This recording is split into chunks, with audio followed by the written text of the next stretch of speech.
మా కాలేజీలో మీ పిల్లాడిని జాయిన్ చేయండి, మీ వాడు సిఏ పట్టా తీసుకుని బయటకు వస్తాడు అని చెప్పి చాలా మంది చాలా గట్టిగా చెప్తూ ఉంటారు. How you differentiate with them? జనరల్గా మిగతా స్కూల్స్లో కాలేజెస్లో కానీ ఎడ్యుకేషనల్ ఇన్స్టిట్యూట్లో కానీ డైలీ 5 పీరియడ్లు 6 పీరియడ్లు ఉంటాయండి. అంతే. Just there practice is books చదివించటం, రాపించటం, పంపించటం, ఇంతేనండి. It's it, nothing. ఇంటర్మీడియట్ అయినా డిగ్రీ అయినా. డిగ్రీ అయినా ఎనీథింగ్ అంతే. ఓకే. కానీ మేమేం చేస్తామంటే ఈ 6 పీరియడ్స్కి 2 పీరియడ్స్ స్పెండ్ చేయి, థియరీ లెర్న్ చేసుకో. Very next minute come to the my accounting lab. Right. My accounting ల్యాబ్కి వచ్చేసి ఏ స్పీకర్ అయితే నీకు థియరీ చెప్పాడు అదే స్పీకర్ నీతో పాటు మై అకౌంటింగ్ ల్యాబ్ కూడా వస్తున్నాడు.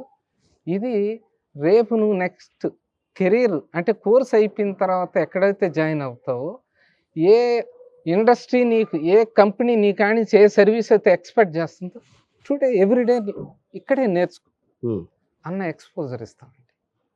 సో ఆ ఎక్స్పోజర్ వల్ల అలా స్టూడెంట్కి ఎటువంటి ఫీలింగ్ ఇస్తామంటే అసలు మనం కాలేజీలో ఉన్నామా, ఏదైనా ఫైనాన్స్ డిపార్ట్మెంట్లో, అకౌంట్స్ డిపార్ట్మెంట్లో పని చేస్తున్నాం అన్న థాట్ ఇస్తాం.